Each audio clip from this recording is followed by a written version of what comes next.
Bueno, acá estamos, buenas tardes a todos. Estamos con el licenciado Hernán Rubio, que hoy nos va a brindar una charla sobre higiene y seguridad. Antes de presentarlo al licenciado, queríamos invitar a la doctora Patricia Trota, que está acá con nosotros, la vicepresidenta del Colegio de Abogados, miembro de nuestra asociación, de la comisión directiva. Así que bueno, Pato, acá estás. Hola, buenas tardes a todos.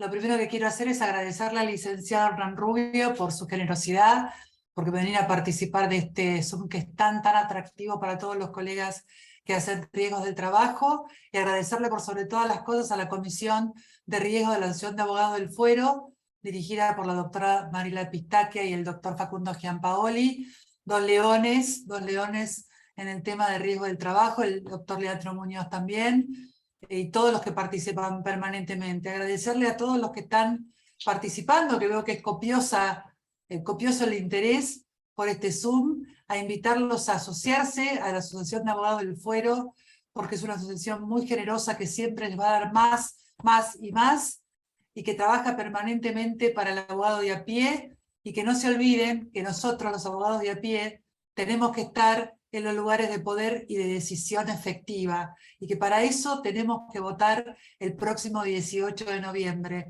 Ahí los esperamos en el Colegio Público, les mando un beso enorme y de ya muy agradecida por el gran trabajo que cumplen día a día todos los colegas de la Asociación de Abogados del Fuero. Gracias, Pato.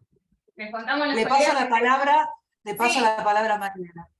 Gracias, Pato. Le contamos a todos los colegas que la invitación de Pato tiene que ver con las elecciones del Consejo de la Magistratura de Cava, que se van a llevar a cabo prontamente, así que bueno, tenemos una elección por delante. Los esperamos a todos los que tengan la posibilidad de votar, ¿no? Pueden hacerlo ahí. Bueno, gracias, Pato. Muchas gracias. Bueno, vamos a presentar al licenciado Hernán Rubio. Él es licenciado en Ciencias Químicas, es especialista en higiene y seguridad en el trabajo y medio ambiente, es integrante del taller de estudios laborales, docente y publicista, y además tiene un Instagram muy interesante para que todos puedan visitarlo, que es Salud Laboral Sin Vueltas, donde todo el tiempo postea cosas sobre higiene y seguridad, que por supuesto tiene que ver con temas que todos los abogados deberíamos tener un poquito de conocimiento, porque hacen a nuestra tarea de todos los días también. Así que bueno, Hernán, muchísimas gracias por admitir esta invitación que te hicimos hace un tiempo desde nuestra comisión. La verdad que son temas que de verdad son importantes para todos y hay que saber un poquito, por lo menos para poder estar al tanto de algunas cuestiones que hacen a nuestra profesión. Así que vas a ilustrarnos un poco, seguramente va a ser muy interesante porque hay cosas que quizás no todos estamos al tanto y se nos escapan. Así que muchísimas gracias. Vos tenés que compartir, creo que un power, Hernán, podés hacerlo. Sí, bueno, buenas tardes a todos y muchas gracias por la invitación. Y bueno, vamos a compartir un PowerPoint basado en las publicaciones que algunos de ustedes suelen ver de salud laboral sin vueltas, y vamos a meternos en este tema de lo que es las enfermedades profesionales y cuál es el papel que juegan dentro del sistema argentino de salud laboral. Así que bueno, vamos directamente a la exposición. Dale.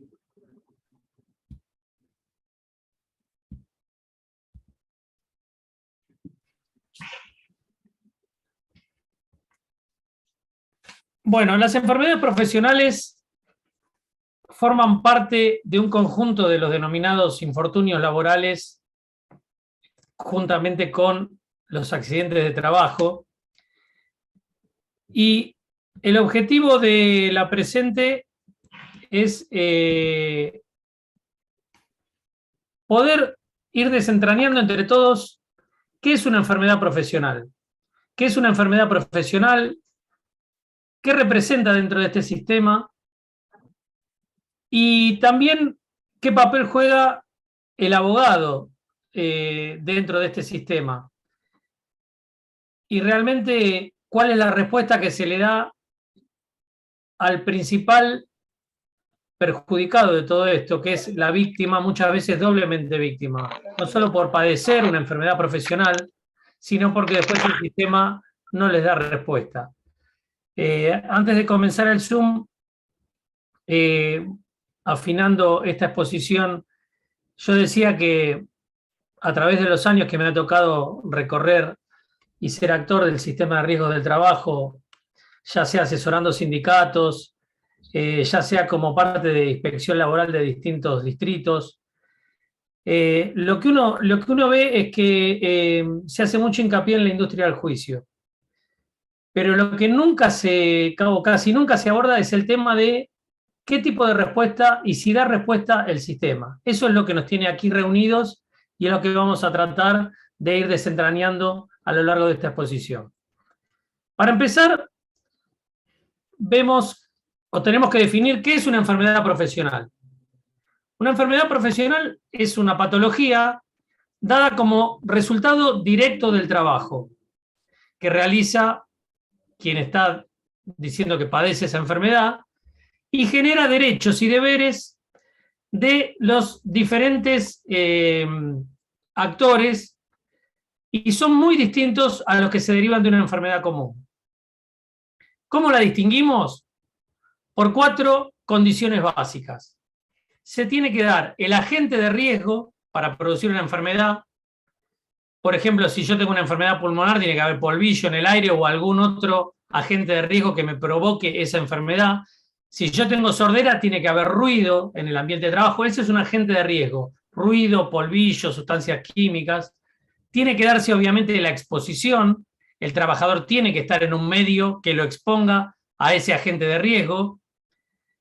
Tiene que sobrevenir la enfermedad y tiene que estar documentada por el médico legista o algún médico de parte.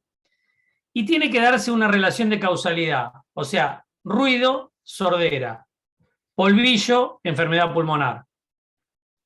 Si se dan esos presupuestos, nosotros estamos frente a un caso de enfermedad profesional. Tenemos padres de la medicina laboral desde los albores del siglo XVIII. Ya desde aquel entonces se hablaba científicamente de enfermedades profesionales, mucho antes también, pero Bernardo Ramazzini es quien nosotros tenemos como el padre de la medicina laboral. A principios del siglo XX en nuestro país, Vialé Mace escribió su tratado Informe sobre el estado de las clases obreras, que en muchos aspectos se sigue repitiendo en algunas latitudes hasta el día de hoy. Alfredo Palacios también en su trabajo La fatiga expuso los padecimientos que tenían distintos tipos de grupos de trabajadores.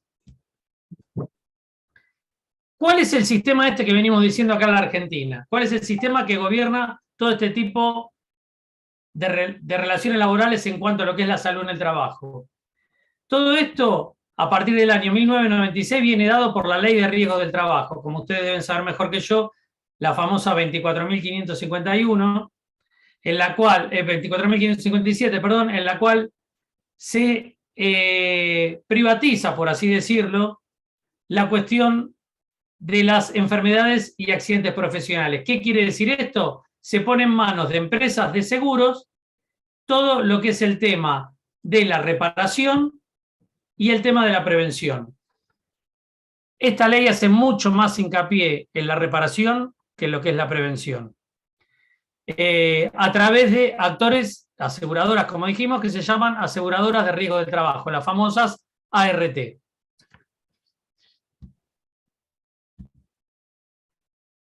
Simplemente un grupo de ARTs como ejemplo, pero aquí nos vamos adentrando en qué es lo que mueve el sistema. Aquí tienen una curva de la cantidad de trabajadores afiliados a las ART, que son los trabajadores en blanco, desde el año 2000 hasta el año 2020. Todos estos datos que voy a expresar a lo largo de esta exposición son datos oficiales de la Superintendencia de Riesgo del Trabajo. Nosotros hoy en día debemos estar alrededor de 9,5 millones de trabajadores afiliados por ART. Y aquí les pido que centremos un poco la atención, a ver de qué estamos hablando. 9,5 millones de trabajadores. El valor promedio de la cápita que tributan mensualmente son 5.000 pesos por trabajador, dependiendo del tipo de industria, del tipo de riesgo, que ese es otro tema a discutir. Se había dicho cuando se instituyó la ley de riesgo del trabajo que las empresas que tuvieran mayor siniestralidad, como dicen ellos, digo como dicen ellos porque para mí se siniestran los bienes y no las personas se accidentan o se enferman. Pero sobre 9,5 millones de trabajadores afiliados que pagan 5.000 pesos per cápita, tenemos una recaudación mensual de 47.500 millones de pesos. Estos son datos a junio del 2022 y ahí abajo está la fuente. Estamos hablando de 158 millones de dólares por mes.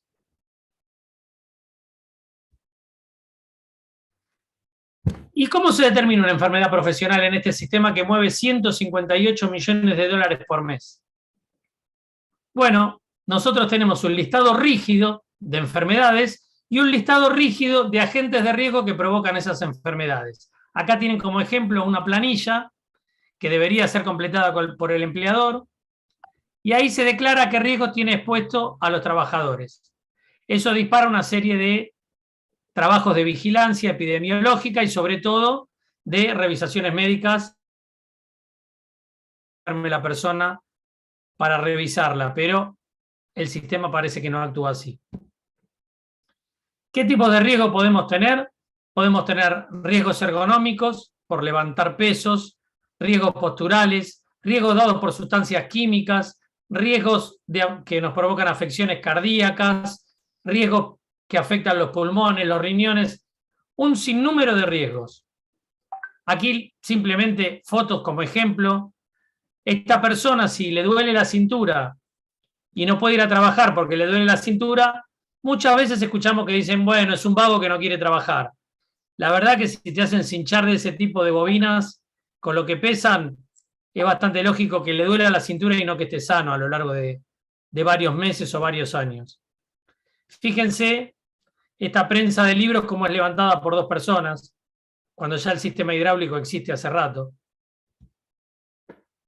Esta forma de acarrear bolsas que pesan hasta 50 kilos, subiendo una escalera.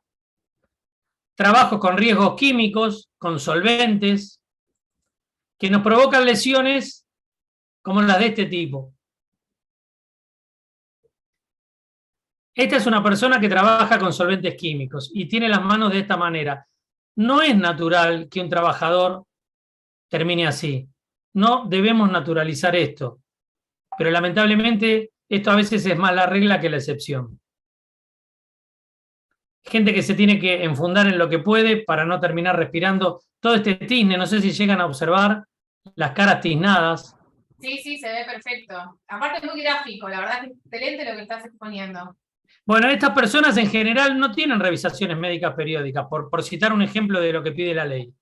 Eso es lo que te iba a decir, no quería interrumpirte porque quizás lo cuentes más adelante en tu exposición. Ahora vamos a ver en números cómo es esto, pero lo increíble es que estas personas preventivamente no están siendo, en general, ¿no? Hay excepciones, pero en general estas personas no están siendo revisadas periódicamente. Fíjense, esta persona está descargando una sustancia pulverulenta en una tolva, como si fuera un embudo gigante, imagínense, abriendo una bolsa y descargándola. Sí. Fíjense lo que está respirando por más mascarilla que tenga. Y una cosa, las mascarillas no son milagrosas. O sea, llega un límite que se saturan y no sirven más. Bueno, en este caso, en este trabajo se le estaba midiendo la concentración de polvillo que el hombre estaba respirando. No sé si ven que tienen ahí. Bueno, a mí me delata la edad, pero parece un Walkman. No sé si alguno que tenga algo. Yo también soy de la época de Walkman. Bueno, eso es una bombita para captar el polvillo que hay en el aire y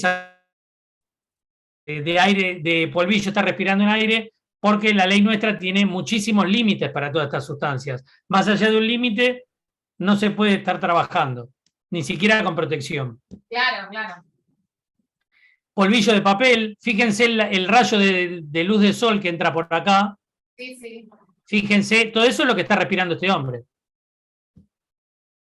Sí, sí. Fíjense, este ambiente, todo esto es polvillo.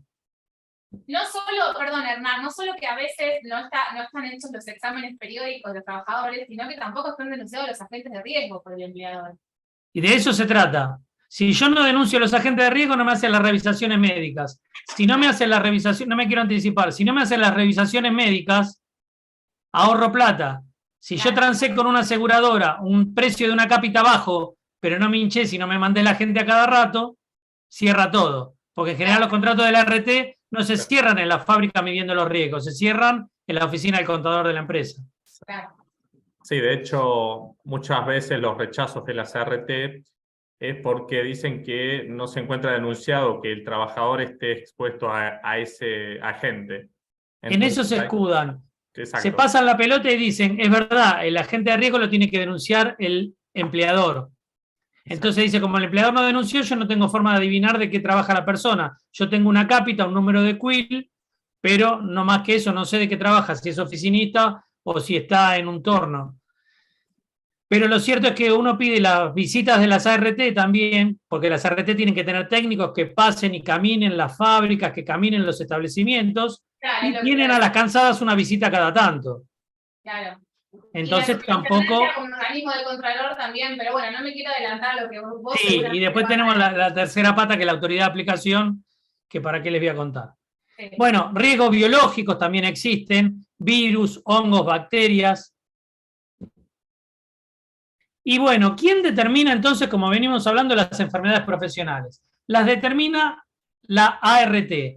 Y luego, si hay una controversia, como ustedes deben saber mejor que yo, pasa a las comisiones médicas jurisdiccionales, luego a la Comisión Médica Central, y por último, uno, si sigue en desacuerdo, puede ir a la justicia ordinaria laboral. Acá hay toda una discusión que, bueno, sería más resorte de ustedes que mío, Sí. pero desde que se instituyó la ley 27348, a la cual adhieren más o menos unas 15 provincias, crea la instancia de comisión médica obligatoria antes de cualquier paso por la justicia ordinaria. Y es todo un tema de discusión que en el 2021 se expidió la Corte Suprema, pero eso se lo dejo a ustedes. El tema es que siempre hay metido en lo que es laboral esto es una opinión personal y es discutible, pero siempre está metido la baja de derechos del trabajador, como aquel famoso artículo 39 de la 24.557, en donde un trabajador no podía hacerle juicio cuando apenas empezó la ley de ART, con lo cual era un paria por el solo hecho de ser trabajador. Si yo le estoy mostrando una fábrica a Rockefeller, se cae un fierro, mata a Rockefeller y al operario que le mostraba la fábrica, Rockefeller puede accionar, pero el trabajador no, en idéntica circunstancia. Esa fue la génesis de la ley de riesgo de trabajo. Después el artículo 39 se derogó, pero la verdad que fue bastante... Y ahora está el tema de las comisiones médicas, ¿no? Que muchas veces no sabemos para quién juegan. Como decíamos, tanto los agentes de riesgo como las enfermedades están en un listado rígido, lo cual también es muy opinable. Allá por el año 2012, si mal no recuerdo, se abrió parcialmente, o sea, uno puede apelar y decir, yo tengo una enfermedad que no está tipificada, pero es profesional. Ahora, de ahí a probarlo, calculen que si no te dan la razón con enfermedades que están tipificadas, ir a probar una que no está en el listado es bastante cuesta arriba. Exacto.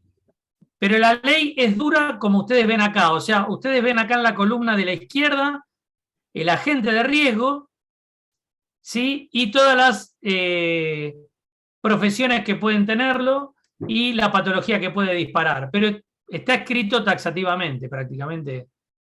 Así es toda el decreto 658 que regula las enfermedades profesionales reconocidas. Y acá quiero hacer un punto. ¿Vieron que dijimos en esos 4 presupuestos que se tienen que dar, que tiene que estar dada la exposición?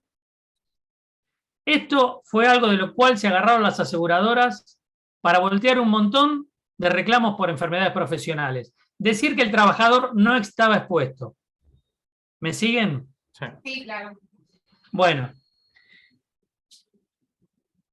Es verdad que si yo tengo el agente de riesgo y trabajo con él, se podría considerar que está expuesto. Ahora, supongamos, vamos a tomar un ejemplo de un solvente, benceno.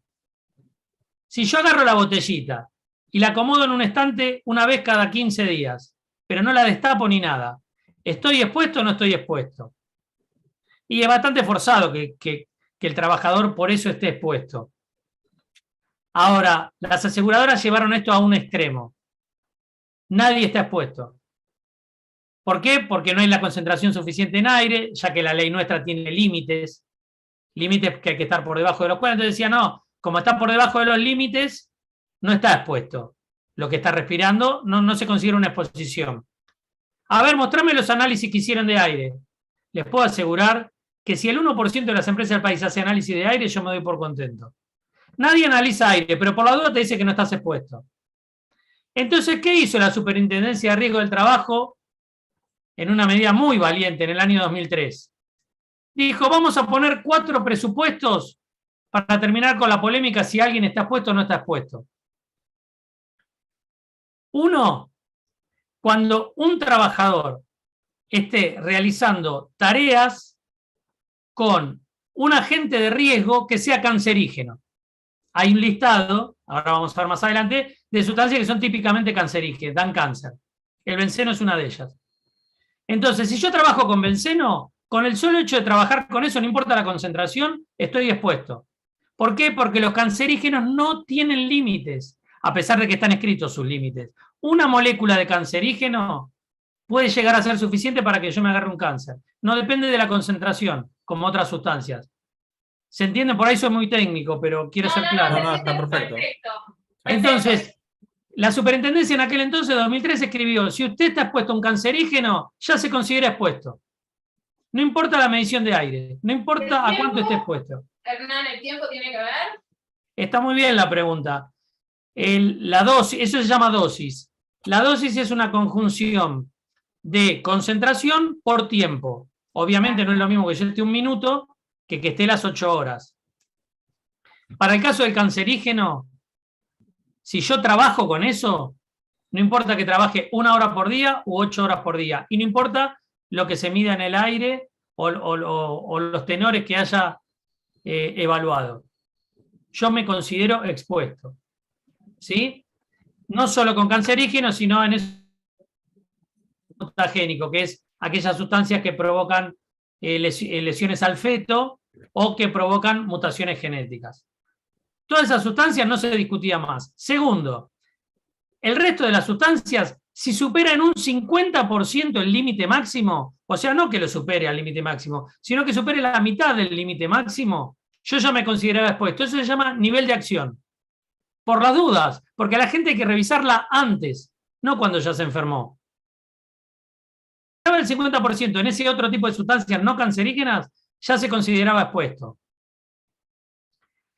Si el trabajador trabajaba con sustancias que entraban por la piel, aunque les parezca mentira, hay sustancias que ingresan por piel, aunque la piel no esté dañada, ya directamente se lo consideraba expuesto.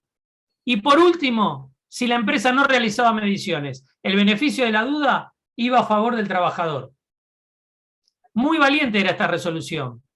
Adivinen qué pasó. Pero Me sacaron. En un poco más de un año, la Unión de ARTs interpuso un recurso y la derogaron. Sí.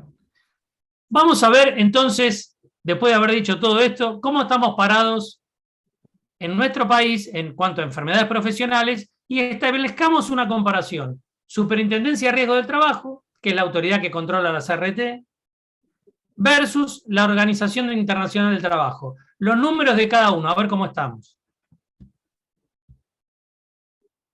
Organización Internacional del Trabajo, ¿qué nos dice?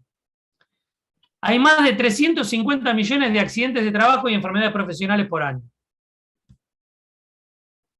De los cuales, no mortales estoy hablando, el total que se dan, el total del universo, de los cuales casi un 40% son enfermedades profesionales y el 60% accidentes de trabajo. Bueno, ¿qué nos dice la superintendencia? Aquí tienen los números. Las enfermedades profesionales en la línea ocre que está abajo y los accidentes de trabajo en la línea azul que está arriba. Mientras superaba los 500.000, en el año 2007 no llegaba ni a 15.000 o menos en ese mismo año. O sea que ese 60-40, evidentemente, estos son números oficiales de la Superintendencia de Riesgo de Trabajo. Fíjense la depreciación entonces que hay de enfermedades profesionales, el subregistro, frente a los accidentes de trabajo. Denuncias aceptadas de accidentes de trabajo y de enfermedades profesionales. Del total, un 6% son enfermedades profesionales y un 94% son accidentes de trabajo. Promedio 2013-2020. Aquí tienen una torta versus la otra comparadas. 60-40, 94-6. Sí, muy gráfico. Sí.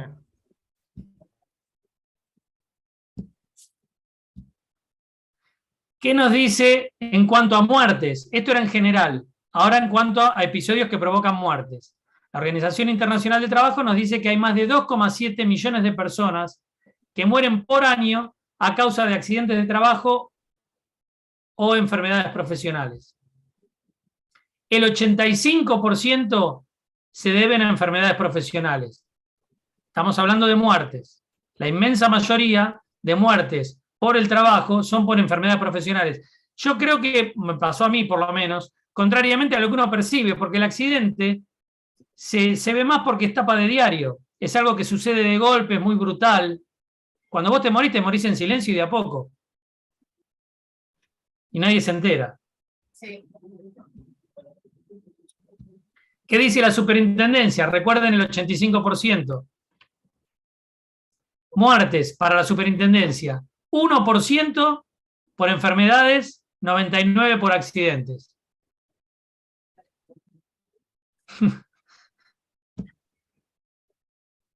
Y esto la superintendencia lo sabe porque lo deja plasmado en los prólogos de sus informes y de sus trabajos. Fíjense que acá dice hay 2 millones de muertos, los casos de enfermedades profesionales se calculan en 160 millones. Para hacer un boletín y ponerlo en el prólogo, no hay ningún problema. Esos son números de la OIT, digamos, pero bueno, faltan los que se supone debería exponer la superintendencia. Sí, lo que uno no entiende, la superintendencia te da esos porcentajes ínfimos, lo que uno no entiende es como después de 25 años de sistema uno dice, che, le estamos errando los números. Creo que es obvio que lo saben perfectamente, pero bueno, de ahí a que hagan algo hay un trecho bastante... En aquella época que salió aquella valiente resolución que yo les... desde la superintendencia, desde la propia superintendencia se cuestionaba el sistema de RT.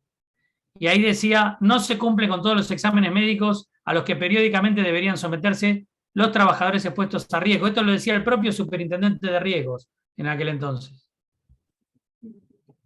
Entonces, si hay tantas enfermedades, si no se detectan, laborales estamos hablando, si no se detectan por el sistema que detectan, bueno, hospital público, obra social, la prepaga, salas de primeros auxilios o, por último, la RT. En todo ese universo son los actores que detectan enfermedades profesionales. Porque de una cosa sí podemos estar seguros. Cuando alguien se enferma, en algún nosocomio termina yendo a parar. En algún lugar se atiende. Sí, claro. Sí, sí. Entonces, hay las RT, que era uno de los actores, ¿cómo los debería detectar? Por los exámenes médicos periódicos que dijimos.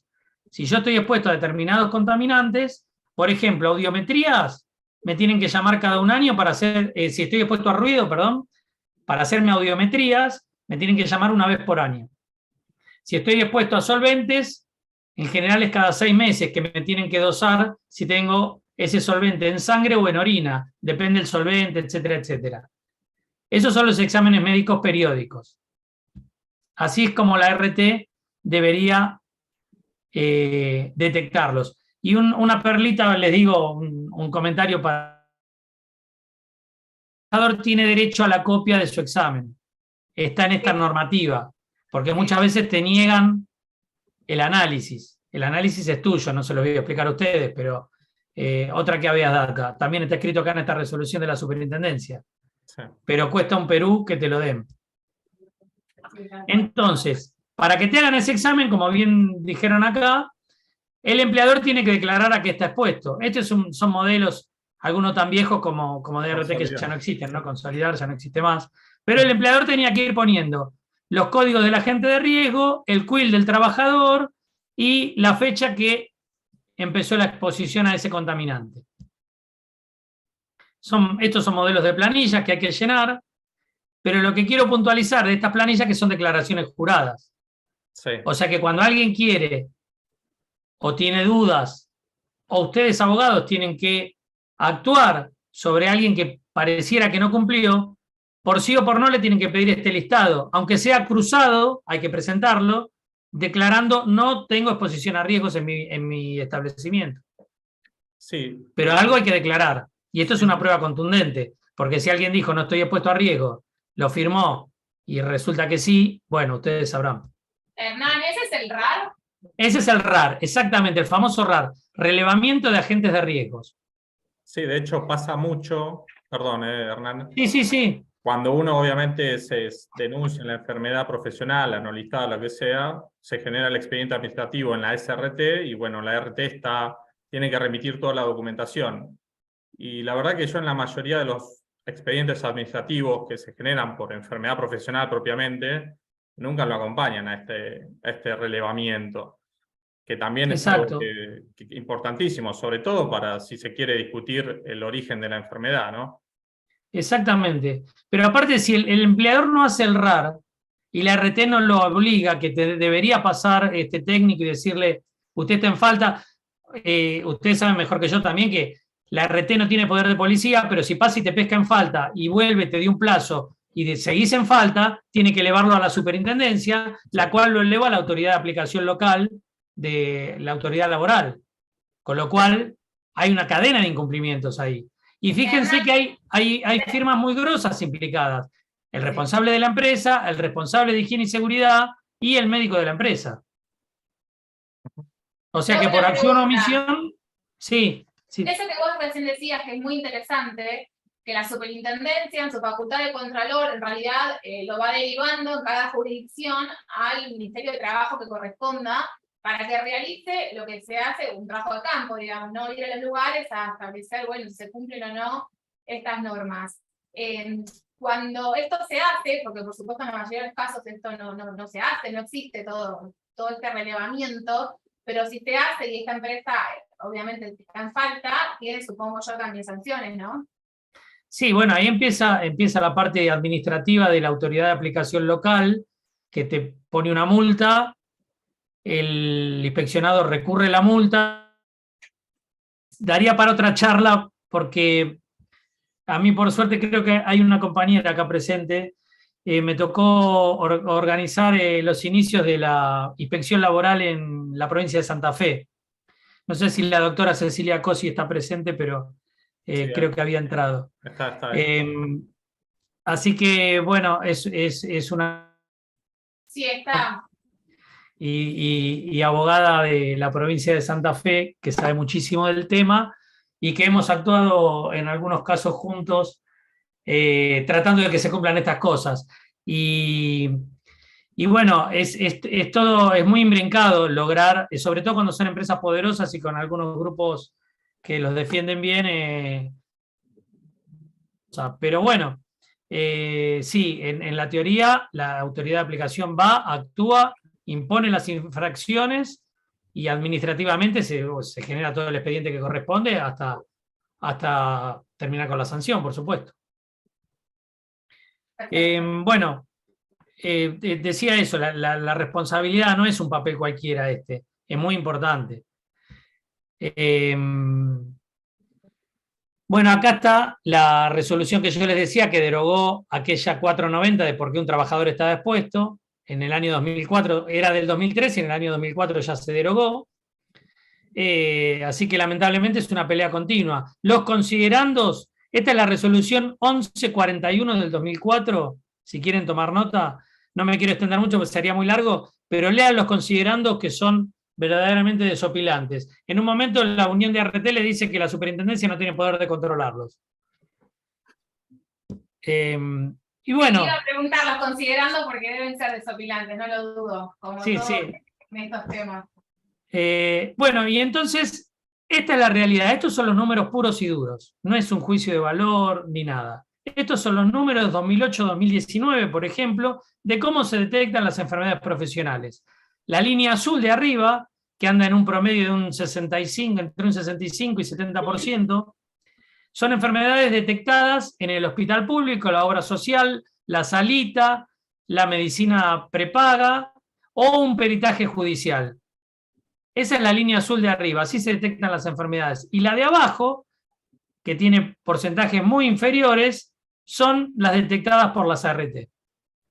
Fíjense que tuvo un impulso hacia el año 2018-2019, 2017, 18 y 19, pero así todo, en el último registrado, no llegan al 40% de sus obligaciones. Sí. Exacto. Y acá tenemos el porcentaje de casos rechazados versus las denuncias, ¿sí? Abajo, en línea azul, tenemos los accidentes de trabajo rechazados, 5 o 6%, mientras que arriba tenemos el porcentaje de enfermedades profesionales rechazadas, que va desde un 54, toca un pico de 74,6% de las denuncias rechazadas de enfermedades profesionales. Y ahí les digo que lo que tiene que empezar a padecer el trabajador, que encima que está enfermo, para que le den bolilla, ¿para qué les voy a contar? Sí. Aquí tienen un dato, no quiero ser muy técnico porque por ahí aburro, a mí me gusta mucho la parte técnica, pero No, para nada, todo lo contrario. Porque estos son porcentajes, fíjense esto, esto hay que mirarlo muy bien con mucha atención. Estas son las enfermedades profesionales detectadas por agente de riesgo, por cada agente de riesgo, en donde el enfermo tenía menos de un año de exposición. ¿Me siguen? O sea, hacía menos de un año que estaba expuesto al riesgo. Fíjense qué altos que son los porcentajes de las enfermedades que sí se reconocieron. Andan entre un 60% promedio, ¿sí? Llegan a un pico más del 70%, de que la persona afectada tenía menos de un año, o sea, rapidísimo, menos de un año de exposición, ya estaba enfermo. ¿Me siguen? Sí. Y abajo, por antigüedad de laburo. Abajo, por antigüedad en el puesto de trabajo. Claro. Y fíjense qué poquito, ¿no? O sea, sector, perdón, con menos de un año de antigüedad. Es la línea de acá, marrón. O sea, yo tengo menos de un año de antigüedad en el sector y tengo esta poca cantidad de enfermedades profesionales detectadas. Pero ¿cómo? Si en menos de un año me detectaron todo esto cuando lo comparo por agente de riesgo. Claro. Quiere decir que el empleador declaró el agente de riesgo en el RAR cuando el tipo ya estaba enfermo. Claro. ¿Se entiende? Sí. Sí. Vamos de nuevo. La gente tenía menos de un año de antigüedad en el sector, dice. Pero tenía menos de un año de exposición. Sí. Entonces, estas curvas tendrían que ser paralelas. Claro. Tendrían que ser iguales casi. Sí, sí. ¿Cómo puede ser que haya tan poquita gente enferma que tenga menos de un año de antigüedad, pero tanta gente que si le miro el agente de riesgo esté menos de un año expuesta? Quiere decir que la gente tiene antigüedad en el sector, esta gente que se enfermó acá arriba no tiene menos de un año de expuesta en su declaración, Claro. de cuando el empleador la declaró. O sea que el RAR se hace a las apuradas una vez que sobrevino la enfermedad.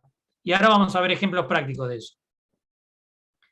Pero la otra pregunta que sigue es la siguiente. ¿De qué se enferma?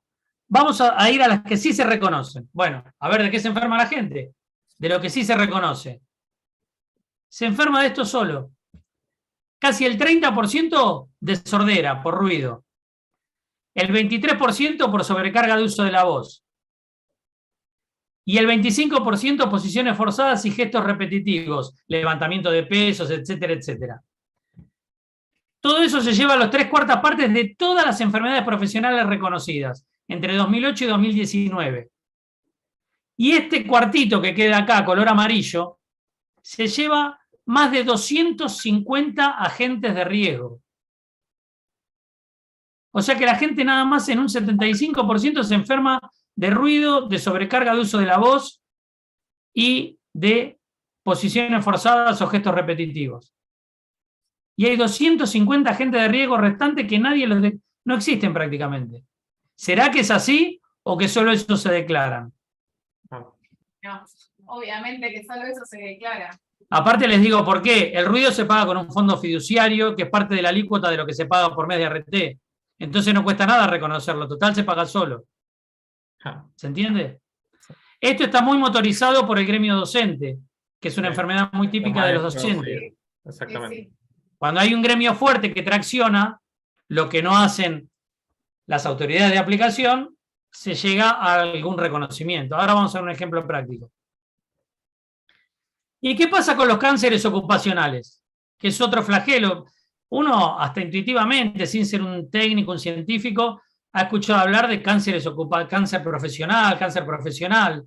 Bueno, ¿y cómo estaremos respecto a esos números? El cáncer profesional es algo tipificado también muy tempranamente, allá por mediados del siglo XVIII, ya el cáncer de los desollinadores era una enfermedad cancerígena por excelencia, el cáncer de escroto, y lamentablemente se daban niños porque entraban por las chimeneas, eran fáciles trabajadores para entrar por esos huecos, pobrecitos. Y ahí están las fotos que documentan eso.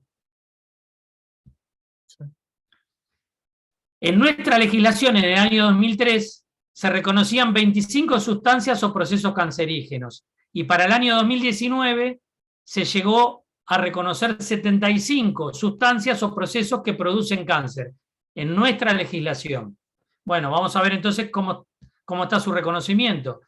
Desde la teoría pasamos de 25 a 75. Bien. Ratificamos el convenio 139 de cáncer profesional. Bien, año 74.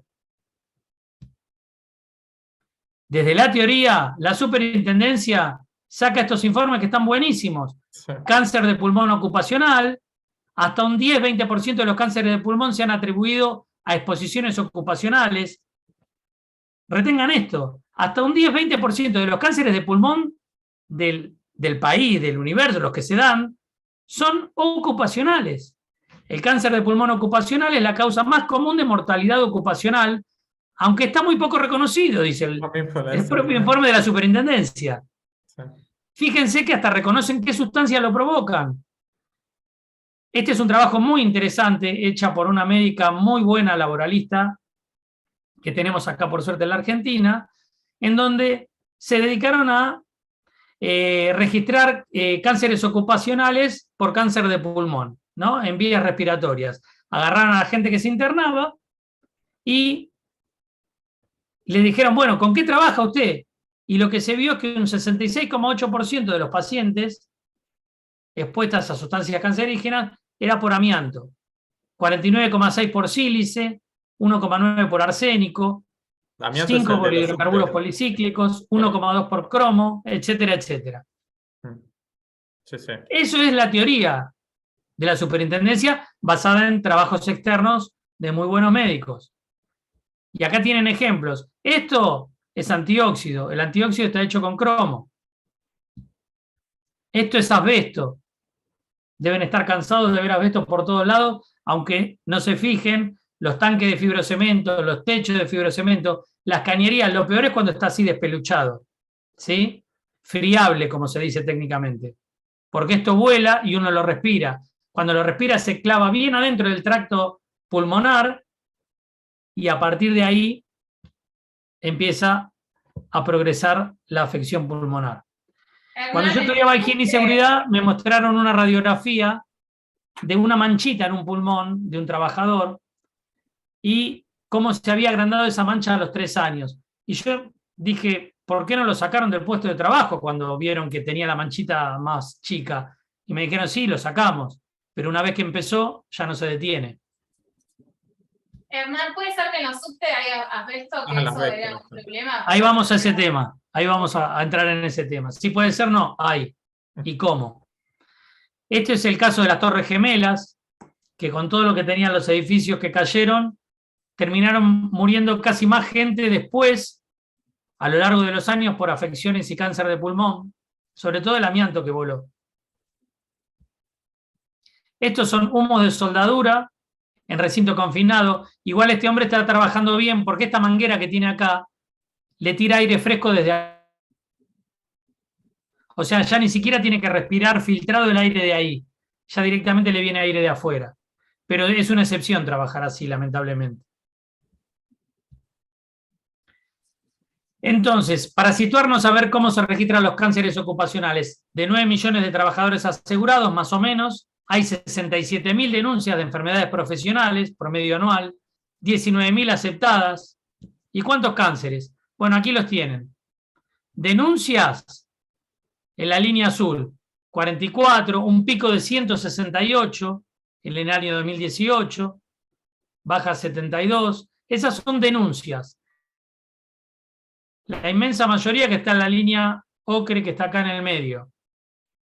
Y muertes por cáncer ocupacional, se las voy a decir de a una de 2013 a 2020 para que les quede registro. 0, 2, 0, 0, 2, 0, 0, 1. Esos son los números que tiene la superintendencia. Muertes por cáncer profesional versus muertes totales. Bueno, los números que le acabo de decir en rojo, muertes por cáncer profesional, y en amarillo, las muertes por enfermedades profesionales, que también obviamente son irrisorias. Sí, sí. O sea, muerte por cualquier tipo de enfermedad profesional. No llega a 10. No llega a 10 en ningún año. Entre 2013, imagínense que es un chiste.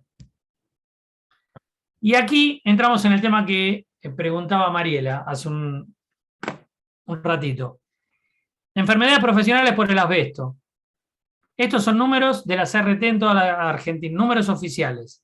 Aquí tienen en la línea azul las denuncias por asbesto, agente de riesgo asbesto. La línea punteada azul son las denuncias totales, año por año. La línea roja son las rechazadas, con lo cual queda con la línea amarilla lo que ustedes preguntaban del subte. ¿Y por qué digo así? Porque 2020, y acá no está agregado, pero 2021, el 100% de los casos de enfermedades reconocidas por el sistema por asbesto son del subte de la Ciudad de Buenos Aires.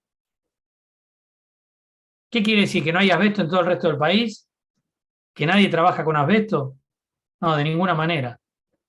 Lo que pasa es que hay un gremio atrás que tracciona con eso, que se tomó el trabajo hasta de hacer los análisis de aire y de materiales propios, no los de la autoridad de aplicación, no los que paga el empleador.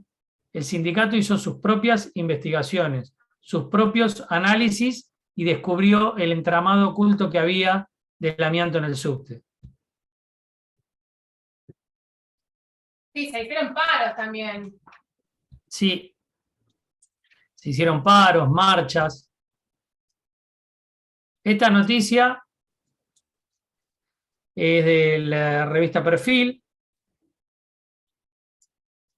Este trabajador que está acá señalado padeció un tumor pulmonar. Afortunadamente fue operado con éxito. Pero no todos tuvieron la misma suerte.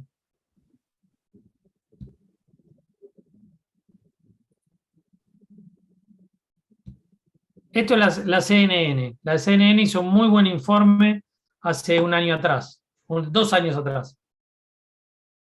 El problema es que esos trenes que tenían asbesto fueron comprados cuando el asbesto ya estaba prohibido en la Argentina. El asbesto se prohibió en forma efectiva, o sea, la ley salió en el 2000 y 2001. Y en forma efectiva no podía trabajarse ni comprarse más cosas con asbesto a partir del 1 de enero del 2003. Y hubo formaciones que se compraron después de esos años, 2011, 2012, se compraron sabiendo que tenían asbesto. Y ahora hay que hacer todo un trabajo titánico de sacar el asbesto del subte. Sí, te iba a preguntar eso. ¿Nadie recibió ningún tipo de sanción por haber comprado las formaciones en ese estado? Eh, Que vos sepas, quizás no sé, no se llegó a nada. O no, supongo que alguien tendría que haber respondido por esto. sí, saber se hice bastante. Saber se hice bastante porque yo soy asesor del sindicato del subte. Ah, bueno, contanos. No, sanciones. ¿Sanción a qué te referís con sanción? Sanciones al Estado, a las personas que estuvieron involucradas en la compra de estas No, formaciones cuando ya estaba prohibido. no, Supongo que tiene que ver con una compra que habrá hecho el gobierno de la ciudad. exactamente. No hay nadie en absoluto. Estaba en los planos aparte, pero no me quiero referir porque tampoco puedo hablar si soy, me comprende la generalidad de la ley, como dirían ustedes. Vean, googleen CNN, Dale. no pueden dudar en tampoco que sea un medio tendencioso para un lado. Googleen CNN, asbesto o amianto subte, Buenos Aires, y ahí hay un informe muy bueno que tal cual. Yo les cuento la realidad. Y yendo a datos objetivos, pues no es mi intención acá vertir una opinión en cuanto, porque podría perder seriedad todo esto que son números puros y duros. En el subte no hubo un solo caso de afectados por asbesto oficialmente reconocidos hasta el año 2019. Después que empezó todo esto y que se descubrió a partir de las investigaciones del propio sindicato. A partir del año 2019, todas las denuncias de enfermedades profesionales se aceptaron, el 100%. Ya les dije que 2020 y 2021 el 100% de todo el país son del subte. Pero aparte, lamentablemente, el sistema registra al día de hoy, partiendo de cero, hace 3 años estábamos en cero, tiene 77 afectados y 3 muertos. Vaya a saber uno cuánta gente se murió sin saberlo antes del 2019. Claro, sí. Esa es la pura realidad y son números duros sacados de las estadísticas. Bueno, estoy abierto a las preguntas. Muchísimas gracias por la invitación, aparte vuelvo a decir, y cualquier duda que pueda haber estoy a disposición. Sí, súper gráfico, Hernán. La verdad es que se entendió perfectamente todo lo que pusiste. Nosotros como abogados, yo creo que estamos obligados a saber estos temas, porque todos los casos de enfermedades profesionales tienen que ver con un agente de riesgo, tienen que ver con, obviamente, ciertas condiciones de trabajo. También recién decía el doctor Giampaoli algo que es verdad, dice, es imposible enfocarse en la prevención si el organismo de Contralor subregistra las enfermedades profesionales y no toma en cuenta los informes técnicos y las estadísticas reales. O sea, ¿cuál es la solución que a vos se te ocurre? O sea, nosotros qué podríamos aportar para que esto fuese diferente, en un ideal. Bueno, lo que uno viene trabajando hace, yo te diría ya hace décadas.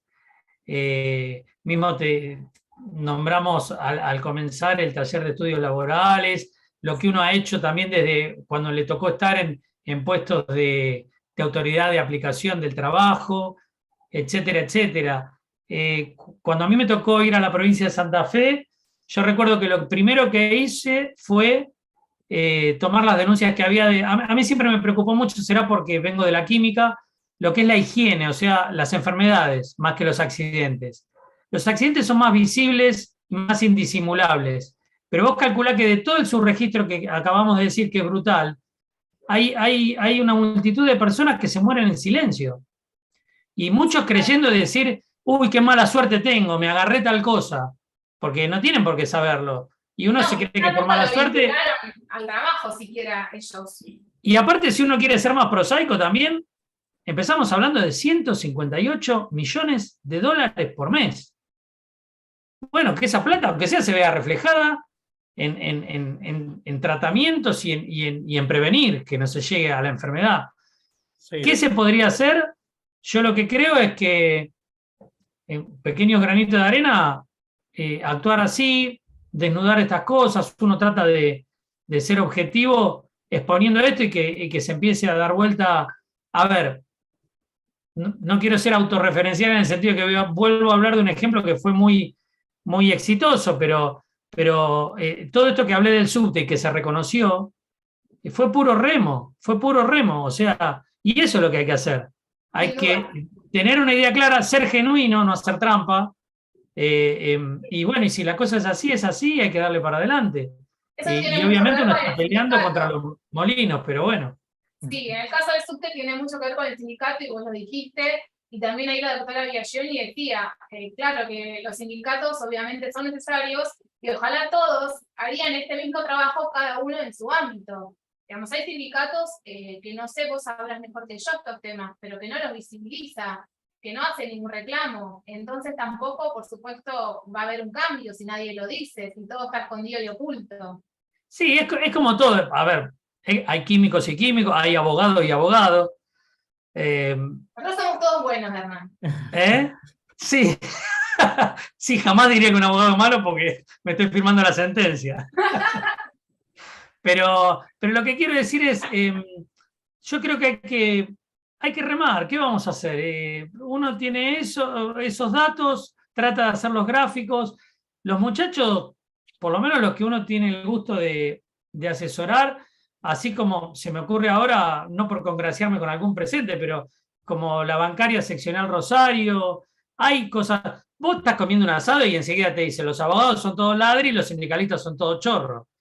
Pero no es así, aunque sea, hay mucha gente que se salva y bueno, hacer pie en eso, tomar un punto de apoyo en eso y darle para adelante. Yo sé que es muy idealista y todo, pero es lo que uno trata de hacer. A veces se puede, a veces no, y hay que volver a hacerlo y bueno. No, pero de hecho se puede, porque sin ir más lejos, acabas de dar un ejemplo. O sea, claramente sí, tiene que ver con que alguien haga algo. Sí, Cada uno tal del cual. lugar que ocupa. ¿no? Tal Nosotros cual. nos toca Es un gran ejemplo. Lo que pasa que también estás luchando con la propaganda en contra. Nosotros ahora terminamos este encuentro, salimos ahora acá a la calle, te cruzás con Doña Rosa y no está ni enterada de que el subte se compró con asbesto, que hay 3 muertos y 77 afectados, y que ni más ni menos que un sindicato logró que se reconociera todo eso. Y sí, bueno, es remar y remar, ¿qué le vamos a hacer? Pero vos decías, bueno, ¿qué se podría hacer? Esto, y ser genuino y darle para adelante. Sí, tratar de visibilizarlo más que nada y que nosotros también lo sepamos, más allá de nuestros reclamos que hacemos de enfermedades profesionales, listadas y no listadas, que vos lo referías al principio. Por supuesto que si las listadas están, digamos, con números muy bajos comparados con los números reales, imagínate las no listadas. Las no listadas directamente en Superintendencia de Riesgo de Trabajo hay casi nulas chances de que sean aceptadas, porque si acepta la Comisión Médica Jurisdiccional, después la Comisión Médica Central te lo da vuelta, o sea que no hay chances reales en la instancia administrativa, ¿no? Después en juicio es diferente, pero no hay chances reales que las no listadas sean aceptadas como enfermedades profesionales en líneas generales, salvo los temas de COVID, los dejo afuera porque ha sido diferente la visión sobre COVID. Creo que ha habido quizás una bajada de línea distinta a las demás enfermedades no listadas, pero en realidad las no listadas en general no existen. No hay un registro, no sé si vos lo tenés, como es no listada, generalmente no se aceptan, y bueno, en líneas generales es mucho peor la condición que en las listadas.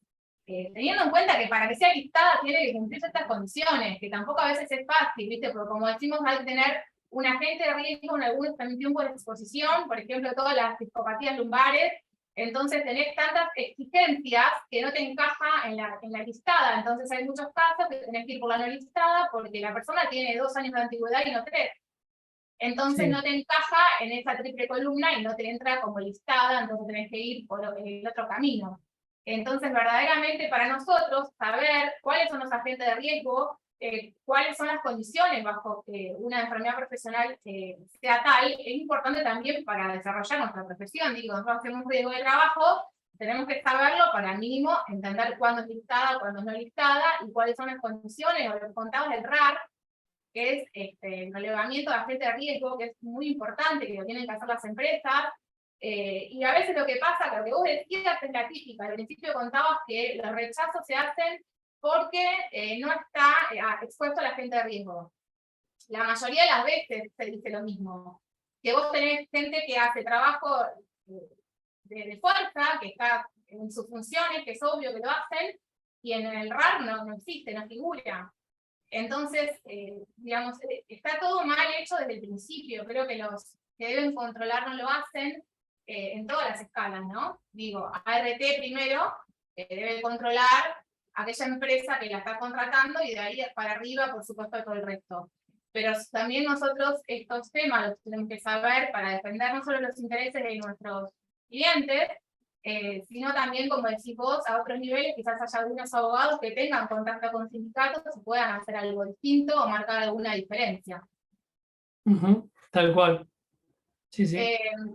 Acá dice la doctora Agustina Elías que es muy importante dar a conocer el padecimiento de gran parte de los trabajadores y las condiciones laborales. Es algo muy silencioso, Sí. que quizás no todos lo pueden ver a eso, ¿no?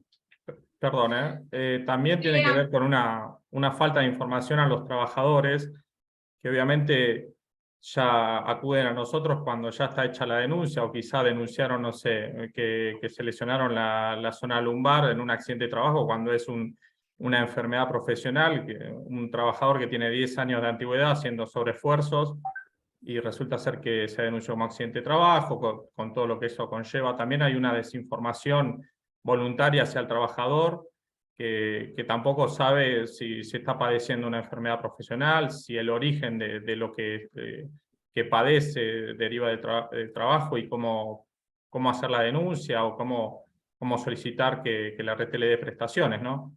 También tiene que ver con eso, que debería reforzarse, y sobre todo porque la intención supuestamente de la ley es la materia preventiva, más que todo.